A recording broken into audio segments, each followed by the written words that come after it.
You know I me, think he's Joe. having a dig at you for being late, Joe. I think that's what he's getting at. I've been coaching the youth of tomorrow. Have you ever been early for the youth of today? No.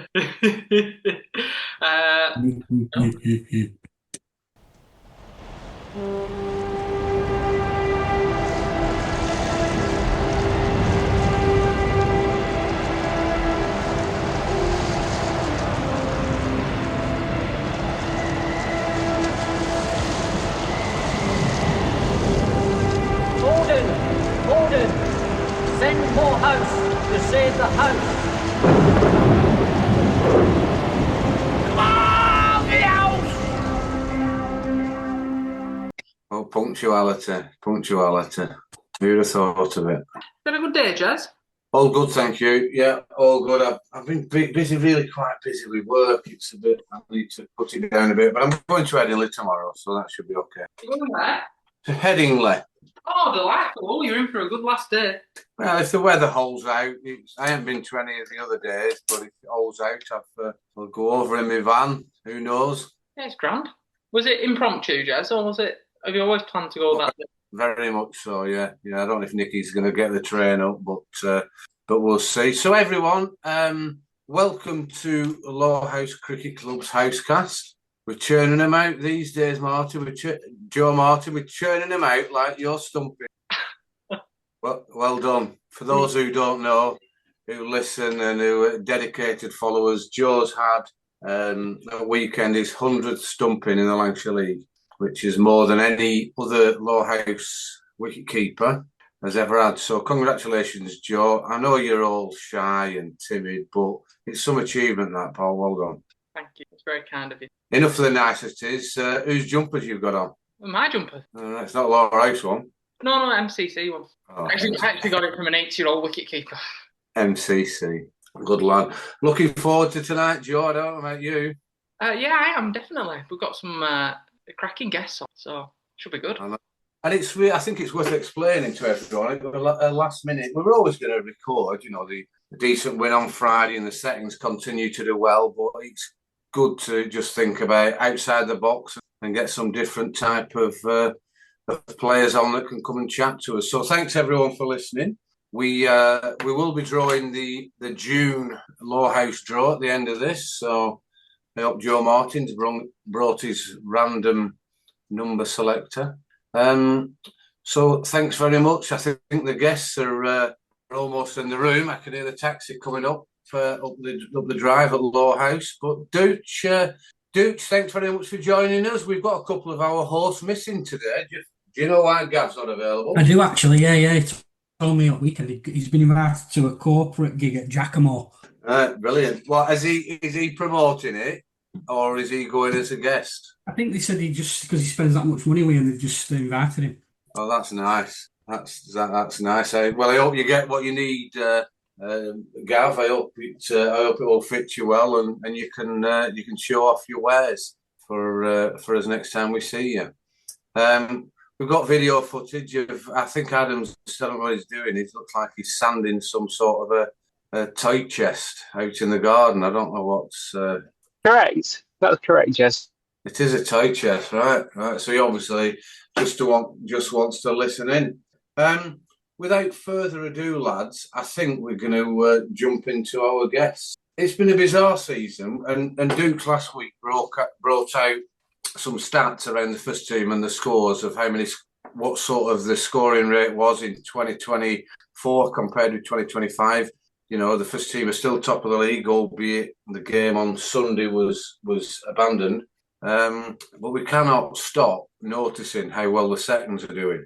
And that's why we've got on a lad who's played for a number of years, been through a bit of a tough patch with the relegation and when Matt were captain and then getting back promoted again. But he's a top lad from the cricket club. So welcome, Will. Will Norcross is in the house. Cheers, Jess. Thanks for that introduction. Thanks for having me. You're welcome. No, it's really good that you can get you on, and we've had Declan on, and Charlie Bithell and other second teamers, and it's quite phenomenal what's happening. And before I go into our other guest, who's a first team player, who we want to get into his ribs about his career, What's your thoughts around the second team? I've just been doing a bit of research at the last minute. You've won 10 out of 10 and you're 29 points ahead. I know it's a second division and you want to get back in that first division. Have things changed much? How do you feel that form has gone the way it has? I think it's just hard work and confidence, to be honest, Jez. Obviously, we were a bit gutted with how last year went. It didn't quite go how we wanted it to, but we sort of come back sort of stronger than ever, really. Like I say, confidence is flowing between group and everybody's happy cracking on. So yeah, it's working well at the moment and we're getting a bit of luck. Obviously, Saturday we managed to get a game in and end up coming away with 12 points where everybody else has been called off, but we just got to go with it while it's going our way. So yeah, long may it continue. Yeah, and I'm not sure you're saying you get a bit of luck. That comes and goes. You look at the way the first two was with the game at Clitheroe. That comes and goes. Your form's you've been in quite a good nick throughout the year. I don't know what you're up to, about 300 runs now, 300 or 400. Yeah, something like that. 419 in all competitions. Good lad, good lad. What are you putting that down to? Well, is it again hard work or is there any preparation? I did a little bit of work with Salpy at Winternets just regarding my stance and possibly just putting a little bit too much weight on my front foot.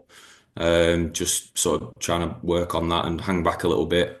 So like anything when you've been doing it for so long, it felt a bit weird at first, but I'm getting there now and it feels a bit more comfortable. So yeah, I'm happy with how it's going and obviously been getting a few runs as well, which is good. Brilliant. And the way Declan's managing the side, and we'll come on to Frankie playing at weekend, and the way the rest of the players are coming to the party. You've some good players in there, but they haven't performed that much.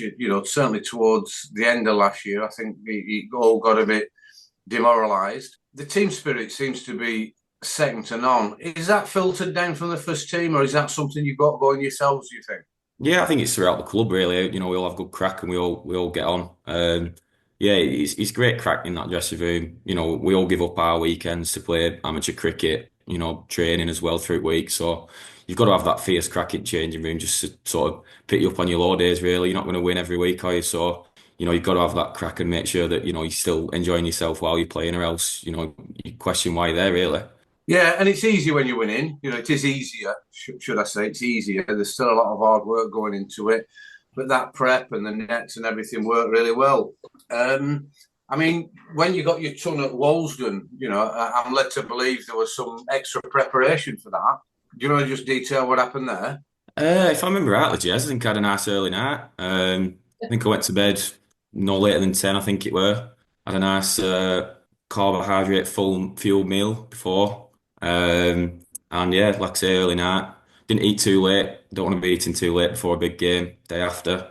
And yeah, just prep really well.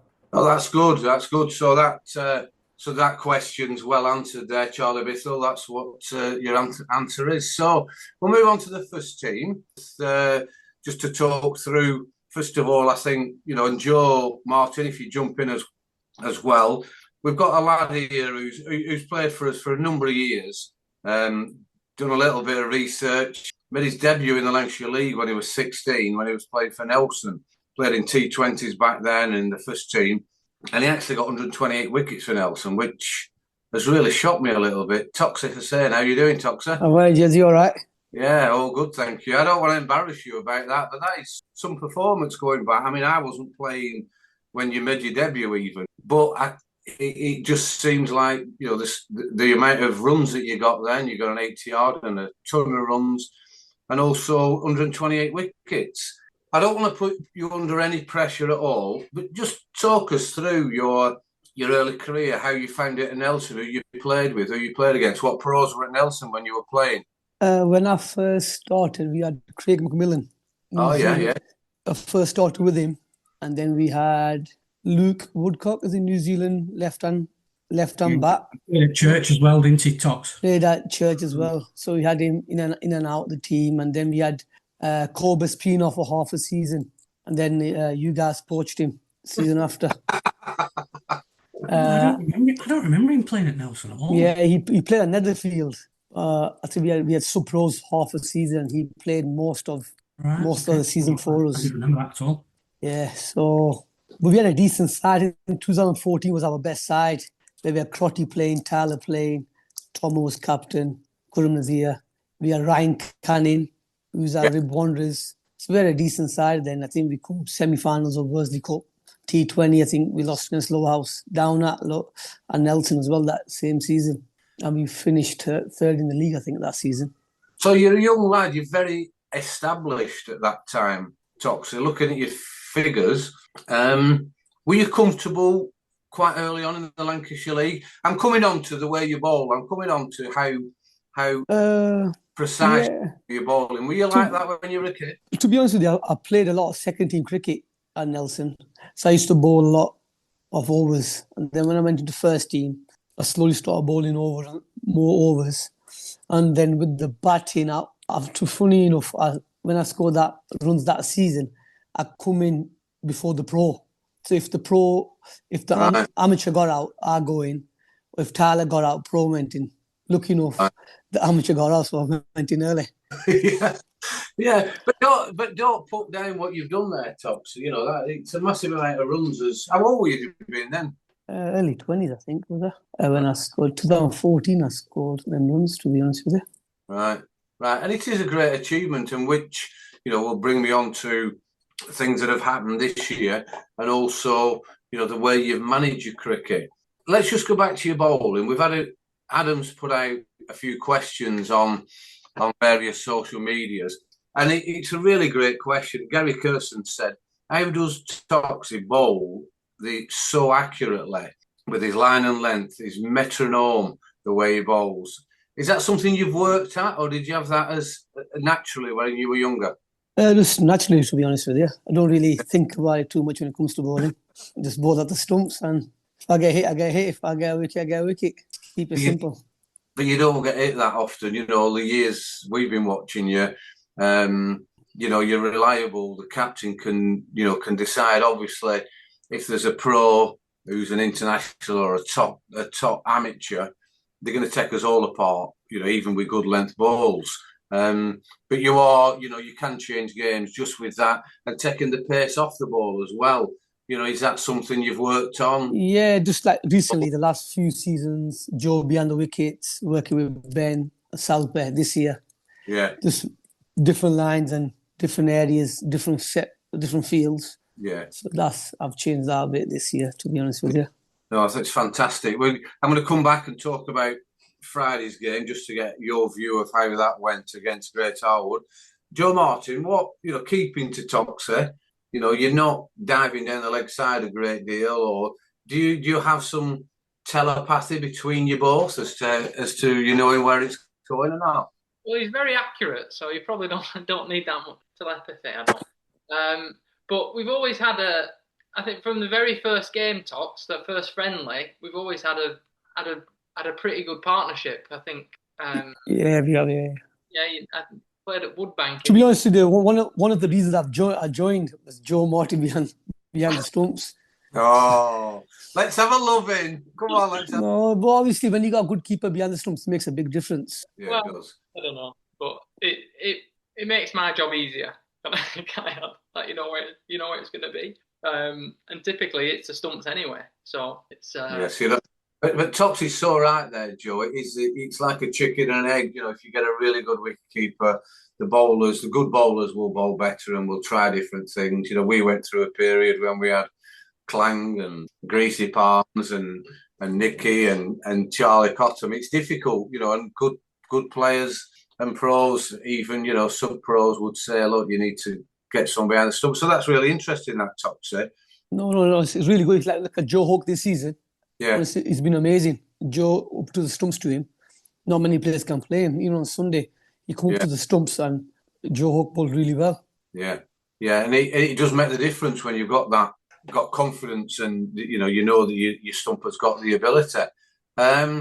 So Joe, Friday the T20 game.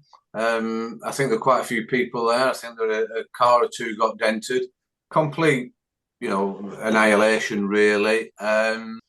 Anything to comment? Anything you want to talk about? I think on the scorecard, it certainly looks that way, and obviously there was one big wicket in the pro. But I think for probably, I don't know, 67 overs tops, they were up with the rate. And if the Yeah, they got off to a fly, didn't they? yeah, And their pro come back. He's yeah, a good absolutely. player. It's a big, and he hits a big ball, and and he can certainly take the game away from you. So that was a very big wicket that we needed.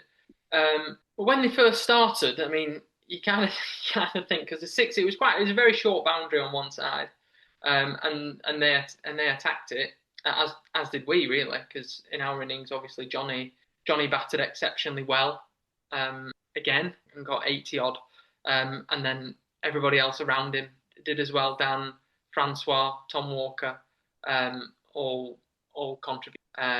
Yeah. One hit some massive six, some really big sixes. So it was it batted very, very well to get to that score, to get to over 2. That's good. But let me just take you back and let me pick you up on their pro. So this is where your glass is half empty, in that you're thinking their pro could have still won it when they'd lost 2, 3, 4 wickets. Well, I'm not being funny. You had to get 160. Yeah, no, I don't disagree. I don't disagree with you. I think no, you're right, Jez. Matt Stanley were getting his knickers in a twist as well, Jez. Let's drop him in it.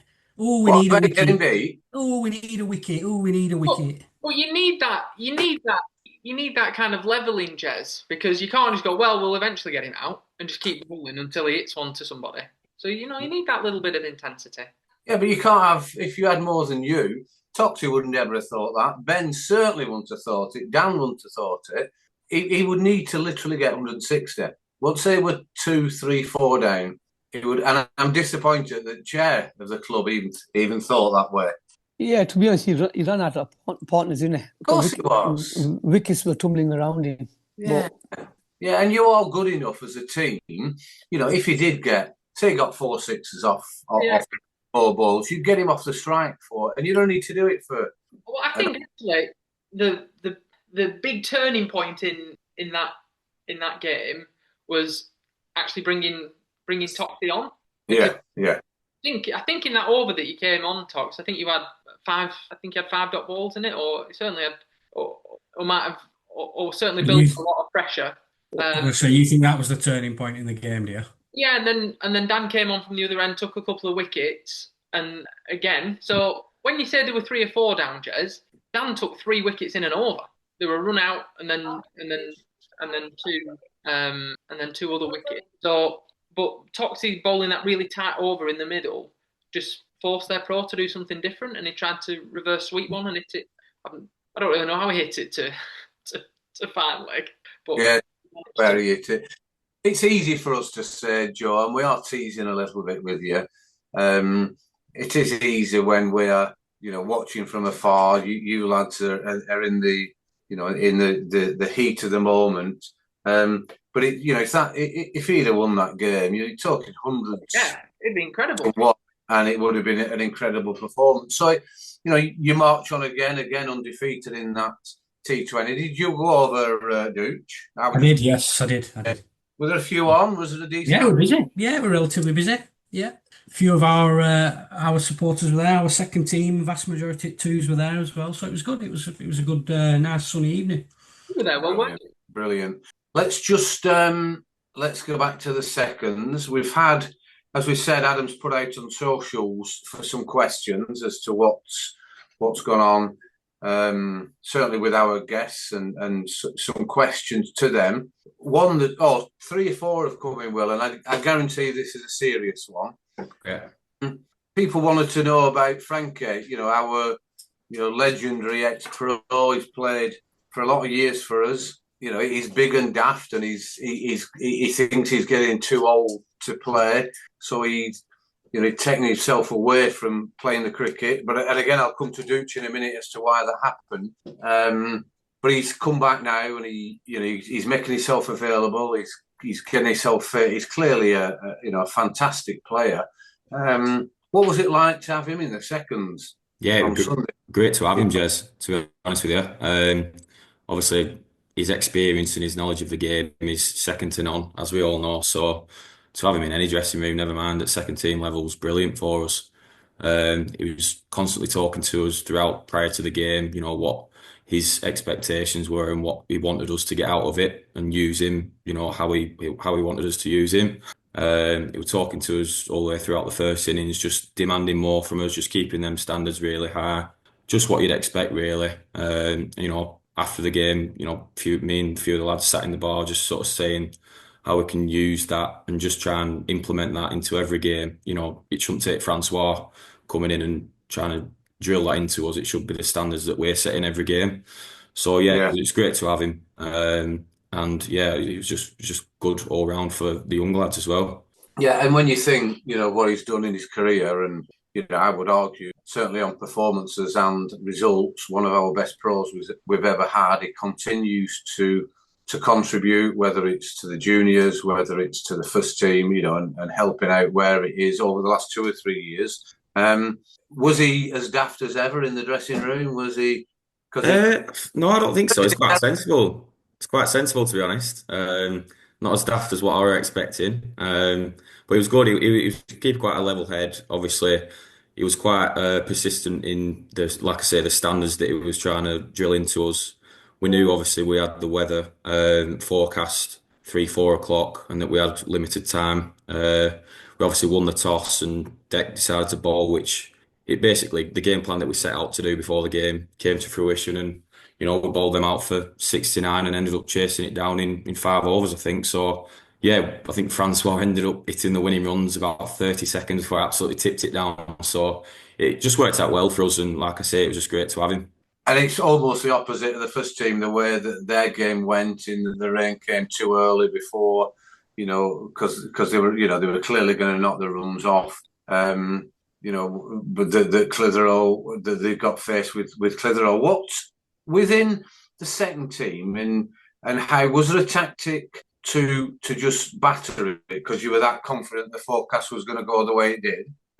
I mean, the forecast was sort of changing. I look early morning and it was saying it was going to be like earlier, and then it sort of changed throughout the day. But I think we had an idea we were going to bowl, just naturally being confident with how we're playing at the moment, and bowlers bowling well. So we had an idea that we were going to bowl and try and get it done early if we could.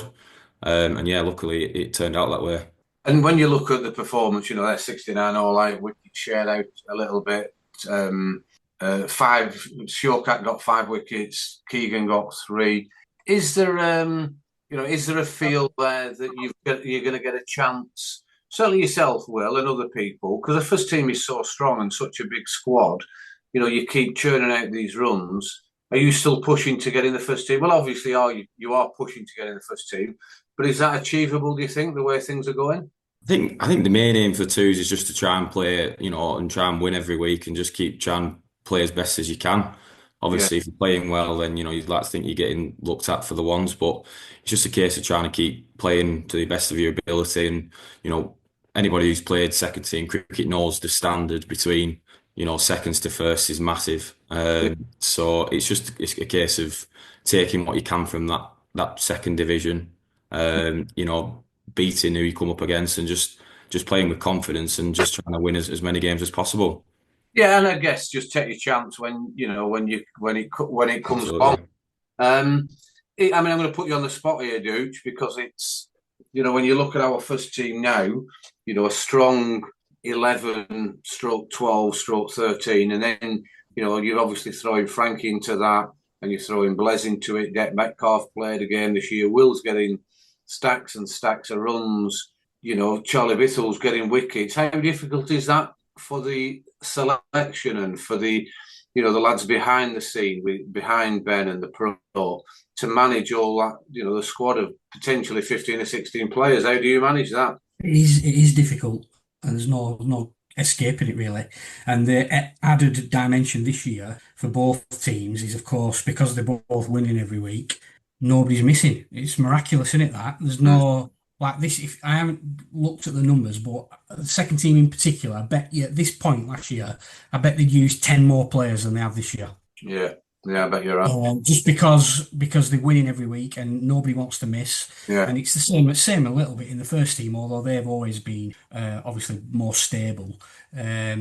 but it's a good problem to have, I suppose. You want lads to be in form and making life difficult for selectors, and that's what we've got at the moment.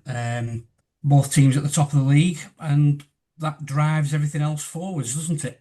Yeah, absolutely. And what, you will have been involved, and I know you can only tell us what you can tell us, but what was the rationale behind Frankie playing in the second team? Is it a case of getting some match practice? Is it a case of he couldn't fit into the first team, or is it something he wanted to do?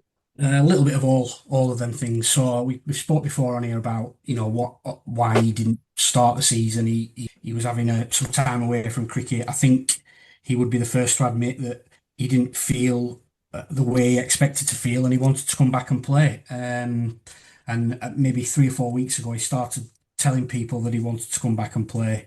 But he did have a couple of weeks where he was unavailable. So what we agreed was if we could find a spot for him in the first team, we would pick him. But unfortunately for him, obviously the team are at the top of the league and they're not losing many games. And like I said earlier, everybody's available. So we didn't feel it was fair to shoehorn him in to a winning team straight away.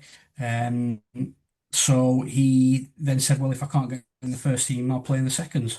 Yeah. Now, sorry, Jez, I have to say, I don't think that's a long-term thing. I don't think that's really sustainable. I think if you've got a player as good as Frankie is and has been a professional and has scored centuries for Lowerhouse, it doesn't really make any sense to leave him in the second 11. And I'm sure at some point he will get back in the first team. And that is, the big calls now. People who are listening to this will be sat in the seats in the car or sat on the settee thinking, "Oh, crikey, that's massive." But they are great positions to be in, and we've got to be thankful for the playing squad we've got, because we literally, I'm just looking through again the second team there. Yourself, Will, not blowing smoke up your backside, but yourself and Deck Metcalf, and probably Keegan, and certainly Jack Sim if he gets his arse in gear. You would get in most first teams in definitely the second division, in not the first division. So I've asked you the question already, Will, so I'll not put it back on your toes. But what I would say is to keep going. There's injuries, there's things happen, and you second 11 players are what keep the first team strong, and and keep pushing players, and then it's almost a conveyor belt. It's fantastic to see it, albeit it must be very difficult for Dooch and for Ben and other people who are selecting. Joe Martin, have you any thoughts on that? It's difficult that I know you don't get involved in anything ever, but you must look at the whole squad and the club the way it is. Is it exciting, or does it worry you thinking we've got these quality players that? I think it's been so probably since 2011 when we were the league with the current batch of players. I'd say it's probably been a thing since then. And if you look at the first team, there's probably 7 or 8 within there that were still playing in 2011. Yeah. So and when everybody's contributing, it's really hard to justify not picking them, because that's not fair. Doesn't make sense. If you look at a lot of the players that have left, that have had really good careers, good amateur and professional careers, like Jack Edgar and Joe Halstead, people like that, would be part of the first team. But you can only ever pick 11, and I think it's great that there's so much competition. I do not envy Joe, Ben, Deck for having the decision. Yeah. We could have a complete episode separately, without Toxy and Will around. You're right, you just mentioned 2 players then, but we've had this conversation walking around the ground. We've had 10 players that are more that are really good cricketers, but have left because they want to play first team, which never really happened in my day, and a lot of clubs now it's not happening. But we don't want to get too serious and too doom and gloom around it. I'm going to move on to some questions that have been sent in. Dooch, is there anything else you want to talk about with regard to cricket and last weekend? No, I just wanted to ask Toxy about what he thought of his mate Johnny Whitehead's incredibly sensible podcast performance a couple of weeks ago, and if Toxy had any thoughts on that, which is a shame. Sorry, chaps, but where I am, the connection's a bit poor. You're back with us. Right, I was asking you, Toxie, what you thought of your mate Johnny Whitehead's incredibly sensible performance on the podcast last week. I believe he's had some stick for it, so can you give us your view? Johnny's a he's a he's a funny character. He's a good lad. To be honest with you, I said to him yesterday, it's the best I think he's played for a long time, and I think the most sensible it's been. I think the marathon must have helped him. Yeah, it must have been being sensible. Yeah, Honestly, obviously, around the changing room, he's one of the key members of the team. And but this year, I think he's took his game to another level. To be honest with you, It's a very, very sensible answer. That I thought you were going to give him some stick, Toxie. no, I can't give Johnny stick. Only in the changing rooms. Right, okay, fair enough. what goes on there stays in there. It was so comical last week. We had Johnny on, and he has got that. You know, he were born daft. He's the loveliest lad in the world. Him and Joe Martin that used to walk around ground when they were about 6, holding hands, selling CDs. And he hadn't changed. And it was only, I think, it really shocked me in Dukes last week in the podcast, how we were just waiting for a bombshell to be dropped or for him to come out with something daft. So good lad, Johnny. Keep it going if you keep getting run. No, honestly, I spoke to Joe. He did. Toxy's yesterday or last week saying, I think with age he's come off it. You'll have to relay for us, Joe, if you had the conversation last week. I think he said, I think Toxy was just about to say, I think Johnny's come off sniffing glue. You keep doing well. Yeah, Toxy said then he's doing well. He's doing really well. Let's go on to some questions. Well, I'm going to come to you. A question from someone off Instagram. I can't tell who it is, aj.diy. What made you get into cricket? Just talk us through in your junior years. I think I started at primary school. It probably won't be that popular, but I actually went down to Burnley for a training session down there.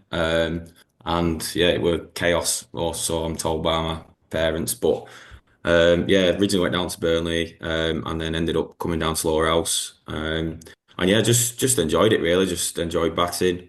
Just enjoyed like the social side of it. Met a lot of friends through cricket.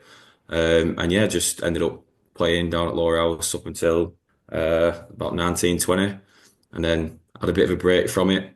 And then yeah, moved back round into the area, and then just sort of fell back in love with it again. Just like I say, the crack, the area, it's just good playing with your mates and just having a laugh. Brilliant. And again, I've come back to you, Will. We've got more questions. Toxie, there are questions come in for you. Well, what made you get into cricket?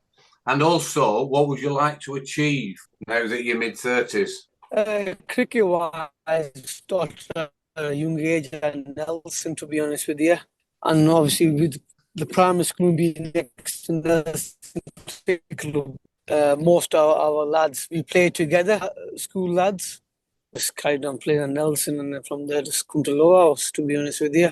Brilliant. Thanks, Toxie. I have one more for you, Toxie, towards the end. Back to you, Will. There's no name on this message that's come in around something about that you feel like you're the Josh Brownhill of the second team. What do you mean by that? I think that's been twisted slightly, Jez. I'll tell you a proper story about that. I was talking to Kathy about the Littleborough game where we had players missing. So Charlie Bithell obviously injured, he broke his hand. Keegan was out at some festival, and then Shawcat pulled out as well the night before. We're not quite sure as the reasoning behind that. So I was trying to explain it in layman's terms, and I ended up having to go to football and just sort of explained it as it's like Burnley playing Man City, right? Missing Trafford, Esteve, and Brownhill. And yeah, that's been twisted, shall we say, I think, by the sounds of it. Well, that was a conversation you had with Kathy, was it, Will? Yeah, well, she goes on turf, doesn't she, Duke? No, I'm just saying, so if you wonder where the questions come from, it can only be from her then, can it? Well, I think I've got a good idea who it might have come from. Yeah. But yeah. It's worth mentioning Kathy is Will's better half. Lovely lady who I think looks after him from time to time. There were also apparently, and again, this is from another anonymous message you through to Instagram, I think, about a couple of years ago. You're out with a knee. You really damaged your knee, and you declare yourself fit for selection. Again, being tough and didn't want to let the side down. What did you do to make sure you were fit before you got to the ground at home? Remember? I won't be able to tell you, Jez. What game does it say?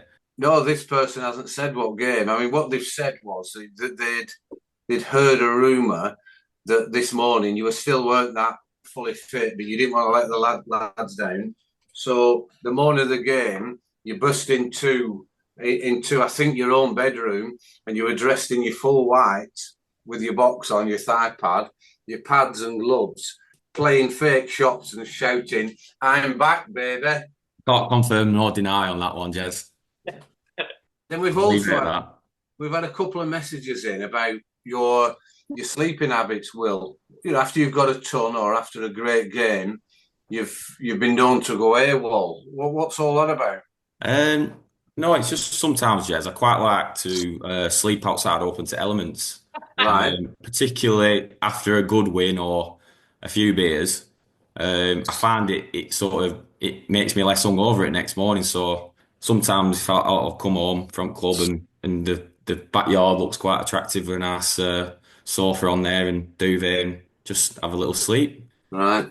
And it seems that a lot of people seem to take pictures of you. Who could that be? You're fast asleep at 4:30 in the morning. Your wife or your partner thinks that you've been attacked and mugged in Lowerhouse, and people come looking for you. Yeah, well, I can't say much about that, to be honest with you. I was just comfy, and obviously I was flat out, so must have been comfy. Brilliant. Back to you, Toxy. What's been your biggest inspiration? Whether it's been a pro or coaches around specifically the way you bowl. Good question. No one really, to be honest. To be honest with you, I just enjoy bowling and enjoy impacting games. And just over the years, I've just enjoyed getting pros out.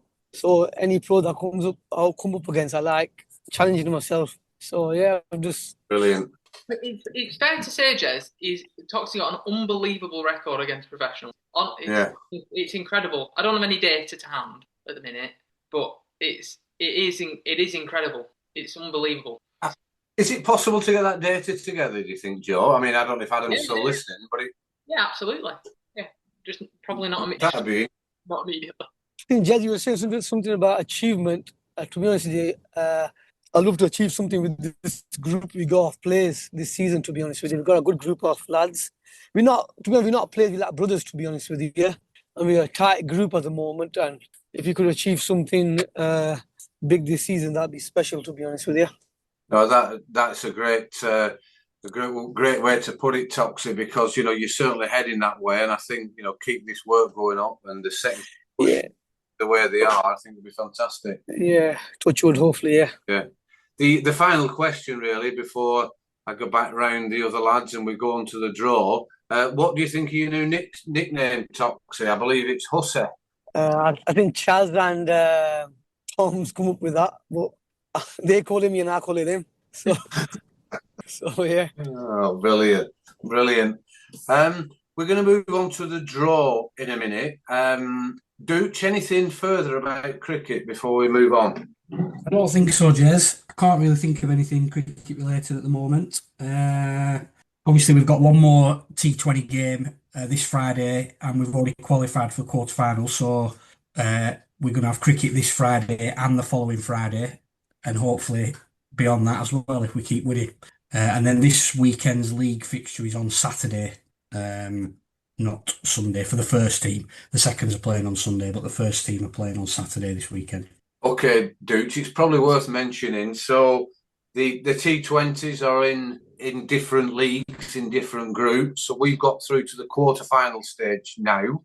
How does that work now? And then what develops into who finally wins it? I think it's the top two teams from each mini league qualify for the quarterfinals, and it's a knockout from there. I'm fairly certain that the group winners get a home quarterfinal. Okay. Obviously, it's not confirmed that we're group winners yet because there's still a group game left to play. So we'll have to wait and see what happens this Friday. Okay, and then there's the quarterfinal with 8 clubs in. As you said, there might be a bit of preferential treatment for the teams who finish higher up in their leagues. And then the finals day is on, it's generally the Sunday of the August bank holiday. It was last year. And obviously we don't know who's in that finals day yet, and the location, the ground will be drawn as to where that's taking place. I think that's about it, isn't it? Yeah, the finals day this year is on Saturday, the 26th of July. Okay, so right, it's earlier than It's a lot earlier, yeah. Right, brilliant. So everyone get yourself down watching the whether it's the first, seconds, thirds or fourths or any of the juniors over the next week or so. It really does help. Will, Toxy, we're going to do the draw now, so you can drop off if you want. You're more than welcome to stop on because it is quite comical, but it's up to yourselves. But before we move on, something cricket related. Go on, Joe. I forgot I didn't come to you because you normally ignore me. It was really awful of me and terrible but I don't think we discussed it on here. I don't think we mentioned that Pat took his 400th wicket against Rami. So a few weeks ago, which is an incredible achievement. I think he's up to 4th now, or in the standings, on like the all-time Lowerhouse bowling Hall of Fame. It's an incredible achievement to take so many wickets, and he's been extremely consistent for such a long time now. So hopefully continue. But well done, Pat. He's got 600 to go yet. I told him he needs to get 1,000 before he retires. Oh, that'd be some achievement. That'd be brilliant. No, I think you're 100% right, Joe. I do write all this stuff down that you tell me, but I write it in so many different places. I can't find it or I move it. It really is a significant achievement because when Pat started, his bowling career as a young lad, and he's quite short. The ball wasn't coming out right, and he wasn't sure he was going to get that consistency that he clearly got over 10 or 11 years ago. And I don't know what you think, Joe. And again, it's awkward for you because he's your brother, but to be, wicket keeping for him, he just seems to be getting better. He has got a better slow ball. He's got a one that darts in now. I think he's, he probably spins it no different than he used to. Would you agree that he has improved? Yeah, definitely. I think he would argue that if he had a proper wicketkeeper, he'd have 500. Well, he would do that because you don't get on, do you? Yeah, famously. Yeah. I heard last weekend or the weekend before that he's actually once said that he'd rather have Alex, and that's his twin sister. I mean, I think quite. Who said that, Jez? Alex, Paddy's twin sister. Paddy had said that he'd rather have Alex, his twin sister, behind the stumps than Joe. I think a few people would.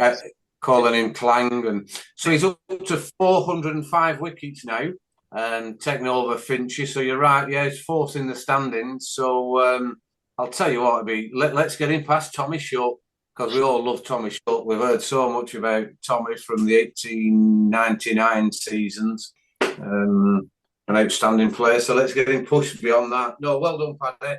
It's a great achievement, along with your brother who's 100 victims as stump-ins, and then I will do some homework over the next couple of months as to where you're up to, Joe, with consecutive games and different records you're breaking.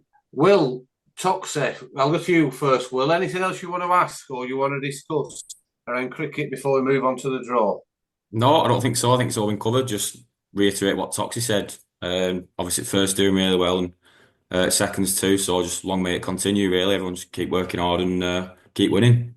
Yeah, no, that's great. I just need to double check something. Well, there might have been some more questions coming before you go. Something about the Euro final when you played against Todd and you came back to watch the game. And your missus had been watching first team, but she went home at 10 o'clock, and then Tony Woodworth had to go out with a search party at 4 a.m. What happened then? I think that could have been one at nights, Jez, where I decided that I want to sleep outside with elements, just try and make sure hangover weren't bad in morning. Right. Okay. Yeah. He's Yeah. I mean, got some stick here, Will. I mean, we should give him the opportunity to fire back at anybody that you would like to hear. You know, if you've copped some real grief here, is anybody that you'd like to dig out before you go? No, I think I give as much as I get douche, so I'm happy to Right. just take it on chin this time. I All think. right. Okay. Fair enough. Your shout. yeah. Yeah. Especially You're a good lad, Will. because it is audio, so we can't see some of the videos that are flying around as well. Luckily, Well, I really appreciate you coming on. Keep that form going. Keep your standards high. Keep pushing and pushing. First team, will come calling. The things will happen, but keep that second team. No complacency, and make sure you win that league as early as you can do, and get back in the first division. So, Will, thanks ever so much for coming on. Toxy, is there anything you want to add around the cricket before we move on? Just manage Dooch, Ben, Dan, honestly, behind the scenes, the work they put in, people don't see. Where we are, I think them four put together goes to a position at the moment, and we just need to keep going now. Yeah, that's a great shout, that Toxy. I mean, you mentioned manage there. That's Paul Stansfield who does a lot of work to help Ben and to help the players. So no, that's a really good shout, that Toxy. They're undervalued, I think, these sorts of players, and it's all right having Dan on and yourself and getting wickets and runs. So no, good work, Dooch, and everyone else. I really appreciate that, Toxy. Thank you. No worries. Cheers, Chip. Cheers. If you want to drop off, that's fine. We're going to just do. Yeah, no worries. Thanks. All right, I'll see you Tom. soon, guys. Soon. All right, thank you. Bye-bye. Bye-bye. cheers, guys. Thanks for having me. See you, Will. Right, chaps. The what could we be called? Not the famous three. The famous five. Terrible trio. Terrible trio. Yeah, Three Musketeers. Good laddies, Will. I don't know if we can get some of them those videos out on the socials, but so let us go on to the June 2025 draw. 4 prizes: £100, £80, £70, and £50. I do need to mention a few new members. We've got Natalie Greaves, who's joined in the last month or so, and she has taken up the number 1. We have got Michael Thomas, who joined probably 2 or 3 months ago, and Michael is number 52. So thanks very much for joining. Tom Walker, the fast bowler in the first team, keeps saying he wants to join but never gets back to me. So I don't know if you can speak to him, Joe Martin, and get him to set something up. His number is 77. Right, okay. But he hasn't paid. He hasn't paid, so he comes out Yeah. now, down to us 3 whether he gets it. Well, he doesn't, does he? I mean, I've heard a whisper that Tom Walker's tighter than cramp. All right. Well, he keeps mithering me every time. All he keeps saying every time he sees me at the ground is he takes the mickey out of our podcast with his different accents and different. I'm Joe Martin. Or there's someone else going. You always go to that. You always go to mine, Jez, my high pitch lines, if you like. It's them that's doing it. It's these cheeky young spunks in first team that are doing it. Sharon Stansfield, a new joiner. We've got to get Sharon's number out, number 106. Stanley still doesn't know she's in. And we've got a few other inquiries that are coming through. So not many numbers left in it. If people want to join, get yourself in. So the first prize is £100, Joe. If you can, Joe, draw me a number up to 177, between 1 and 177, please. 100. Number 100. This lad has been in for donkey's years, but I haven't seen him for as many. It's a good game. It's a lad called Norman Bennett, who is a really good friend of Roger Brom's. And when Roger Brom was working back in the late 60s, he brought Norman down and 2 or 3 other mates of his. And Norman and Deborah used to come out and proper go on the pop watching the game. So Norman, thanks very much. He's still paying after all these years. I think he's been in for 20 odd years and maybe 25 years. Next number, please, Joe, for £80. Number 143. 143. It's Michelle Woodworth. It's Reese Woodworth's mum, and been in the draw since March 2002. Well done. Blimey. 23 years. 23 years, yeah. £70. Next one, please. Some weight in these numbers tonight, Jez. Number 154. 154 is free. There's no one got 154. So please get your applications in to get it. Number 94. Number 94. Quite a new joiner. He joined on the 1st of February 2025. It's Anthony Heaton. Anthony, I don't know if you remember him, Dukes. Did you ever play with him? I don't think so. Yeah, Anthony's Jimmy Heaton's lad. Because watching Burnley a lot. He don't come down much at all now. The odd occasion I see him down there, but in fact, it's worth a shout here that he listens to the podcast a lot, and that's how he joined the draw. He didn't realise that we'd continue with the draw, so he got in touch with Adam and signed up for the draw. So well done, Anthony. 70 quid coming to you. 50 quid, Joel. Last one. 172. Fucking hell. You know.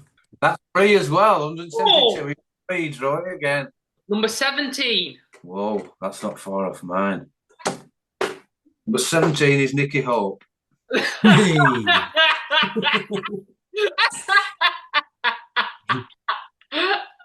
It is a couple of weeks since we had a Hope pulled out the draw, so I suppose it's only fair. Yeah. Again, we go back to, I think it was when it started in November 1999, Nicky joined, and I should have known because 17 is his birthday, and that's why he picked it. And I couldn't get my birthday. I had to get next door to it, which was 23. So well done, Nicky. 50 quid on its way. Yes, did I tell you that Drew Peacock had emailed in about the draw? I don't think you have, no.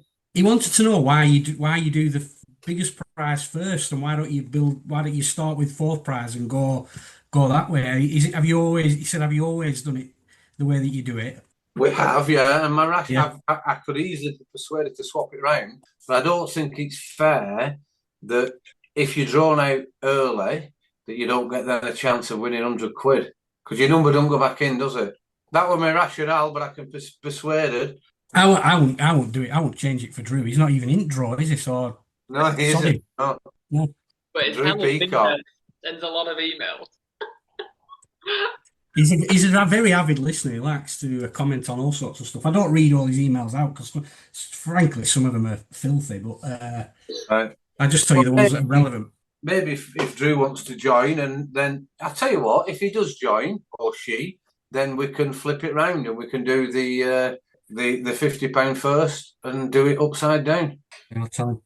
I've done a lot of work on the spreadsheet for it now regarding who's who and who's joined, and I double check now who pays and who doesn't pay because some people do miss the odd month, which is completely bizarre. So I am checking it a lot more, and maybe I should have an auditor. Maybe I should, share it with you too, so you can just double check there's no fiddling going on. I don't think that's necessary, Jez. That's good to hear. Dean Barlow stopped paying, but he's come straight back into paying again. He changed his bank and forgot to move his standing order for 2 months, so he's back on paying. He's won on it before.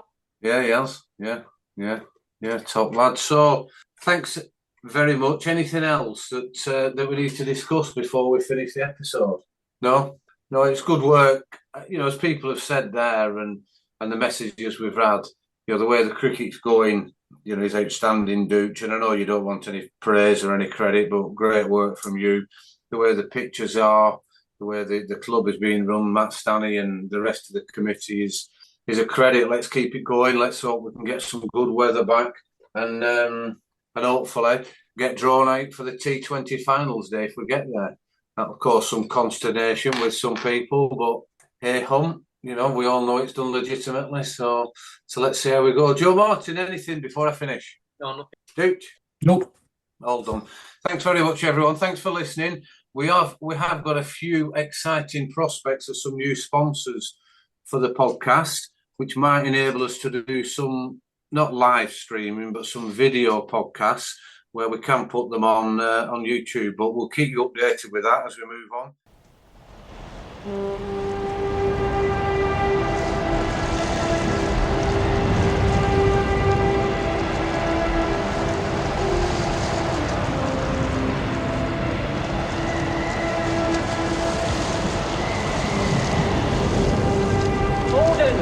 Order! Send Morehouse to save the house!